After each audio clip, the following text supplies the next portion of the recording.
तब अपना विराट रूप दिखा करके कहते हैं, देख मैं बढ़ावा काल हूँ, इस सारी दुनिया की अनीति का भक्षण करने के लिए आया हूँ। उसको देखने के बाद भी संशय हो जाता था कि ये भगवान है कि नहीं है। और इतनी सारी स्पष्ट घोषणा गुरुदेव की सुनकर के भी न हमारा अंतर बदलता न बाहर बदलता। जिन लोगों का नहीं बदलता उनका दुर्भाग्य है, लेकिन जो लोग साथ चल रहे हैं हम सब बहुत बहुत सौभाग्यशाली हैं। पता नहीं किन जन्मों का पुण्य रहा होगा। हम सब लोग हजारों हजार भाई बहन इस जिले में इस अभियान से जुड़े हैं।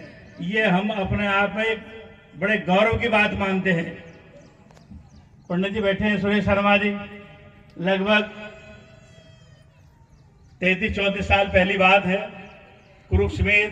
कुरुक्षेत्र में अश्वमेध यज्ञ हुआ सन 1994 में। अक्टूबर का महीना रहा होगा।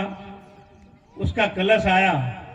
सारे जिले में मात्र एक जगह ऐसी थी, सरसावा, जहां उसका स्वागत करने के लिए कुछ भाई थे। अन्यथा सारा जिला खाली। हरिद्वार से रुड़की से जितना रास्ता पड़ता है सारा क्रॉस करते हुए सरसावा, और सरसावा से नकुड़, अंबेटा, गंगू, तीतरू, जलालाबाद, थानाभवन, शामली पार चली गई हरियाणा में। लेकिन कोई दूसरी जगह ऐसी नहीं थी जहां उस कलश के स्वागत के लिए कोई 2 फूल चढ़ा सके। और आज आप गांव-गांव में जाइए, जहां भी आप जाएंगे वहीं हम और आप जैसे भाई बहन मिलेंगे। और सारी भेद की मर्यादा भूलते हुए अंतःकरण से इतना आत्मीयता प्रेम मिलेगा कि दुनिया में कहीं नहीं मिल सकता। ये भगवान की चेतना ही अपना काम कर रही है। मजाक में कह देते हैं कई बार कि माता जी ने एक बात कही थी कि जहां तुम दौड़ करके जा सकते हो वहीं आपको बैठे हुए आपके परिजन मिलेंगे। दुनिया के किसी कोने में चले जाइए। आज तो लगने लगा होगा सभी लोगों को, सारी दुनिया के लिए गुरुदेव ने एक संदेश दिया है, भविष्यवाणी कह लीजिए। सारी दुनिया में एक भाषा होगी, एक राष्ट्र होगा, एक संस्कृति होगी, एक ही शासन होगा। क्या आज ऐसा लगता है? पर नहीं लगता। लेकिन पिछले उदाहरण देख करके साफ नजर आता है कि जो उसने कहा है वो सारा होकर के रहेगा। गुरुदेव ने 1982 में कुछ कार्यकर्ताओं से कहा था कि जहां ये राम जन्मभूमि की बात करते हैं, भव्य मंदिर बनेगा 1982। और राम जन्मभूमि मुक्ति आंदोलन चला 1986 में। उसके 4 साल पहले घोषणा कर दी थी कि इस मंदिर का द्वार तो सतयुग में खुलेगा। मंदिर कहाँ है, कब उसका द्वार खुलेगा, लोगों के बड़े सोचने का विषय था। लेकिन जिस कार्यकर्ता ने शंका जाहिर की शांति में लौटने के बाद, गुरुदेव ने कहा, देख मंदिर तो बनेगा, भव्य मंदिर बनेगा, मैं नहीं रहूंगा, आप रहोगे, लेकिन जो काम तेरे सौंपा है वो करते रहना, तुम कुछ कर नहीं पाओगे।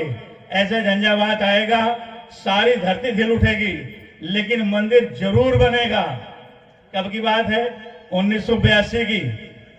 बन गया मंदिर। क्या था वहां, कैसे गया वहां से उठ करके? ये महाकाल की योजना थी। पात्र कोई भी बन जाए, शरीर कोई भी ले जाए, भागीदारी कोई भी कर जाए, लेकिन नियति जब अपना आकार रूप लेती है उसके कार्यान्वयन के लिए बहुत सारे हाथ खड़े हो जाते हैं। हम और आप भी उसी कड़ी का एक हिस्सा है। दिसंबर 2022 पंडित जी बैठे हैं, यहाँ जिले के संरक्षक हैं। आज इस रूप में गायत्री परिवार है, ये उनके संरक्षण का ही कमाल है। बात ये चली, आदरणीय त्यागी जी, नरेंद्र कुमार त्यागी जी आज हमारे बीच में नहीं है।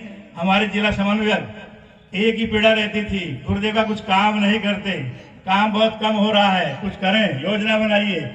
8-10 लोग रहे होंगे। उन्होंने कहा बहुत बढ़िया मौका है, 4 साल बचे हैं।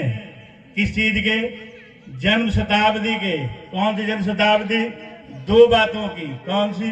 पहली तो वो अखंड ज्योति जो गुरुदेव ने दीपक जलाया, जिसके पास बैठ करके युग निर्माण का संकल्प लिया, साधना पूरी की, और सारी योजनाएं उसी के सानिध्य में चलती रही। 2026 में 100 साल पूरे हो जाएंगे। 22 और 4 26, 4 साल का समय है। और माता जी भी 1926 में ही धराधाम पर आई। माता जी के बारे में हम लोग बहुत कम जानते हैं, लेकिन वो साक्षात जगदम्बा थी। इतनी अपार शक्ति उनके पास। अगर ये मां कहें कि जो आज विराट रूप गायत्री परिवार का है, ये माता जी के प्यार तप शक्ति के कारण ही है।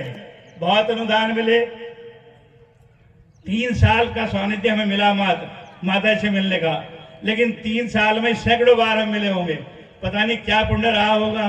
और 2 बार तो ऐसे मौके मिले कोई नहीं कह सकता माता इनका बेटे को चाहिए क्या, हम चुप खड़े रहे, क्या मांग दे। उनका मांग ले, पद चाहिए, कार चाहिए, कोठी चाहिए। एक बार हंस के कहने की लाल बत्ती चाहिए, गंभीर हो गई। उनका मैं दे दूंगी, मेरे पास शक्ति है, जो तू मांगेगा वो ही दे दूंगी। मैंने कहा माता जी ये नहीं चाहिए मुझे। क्या चाहिए? आपका आशीर्वाद चाहिए। दोनों हाथ सिर पर रखकर कहा खूब मिलेगा। मिल रहा है, कितना मिल रहा है कल्पना भी नहीं कर सकता कोई। उस ऐसी महाशक्ति की जन शताब्दी मनाने का हम लोगों को मौका मिले। गुरुदेव के समय में कितने पापड़ बेलने पड़े होंगे गुरुदेव ने, और जो कार्यकर्ता लगाए उन्होंने, सिर्फ ये बताने के लिए महाशक्ति धरती पर आई है युग निर्माण करने के लिए। अपना कल्याण तो हो जाएगा, साथ चलिए, लेकिन हम उस मुहाने पर खड़े हैं। अब किसी प्रमाण की बात की आवश्यकता नहीं है। पिछले 100 साल का इतिहास हमारे पास है।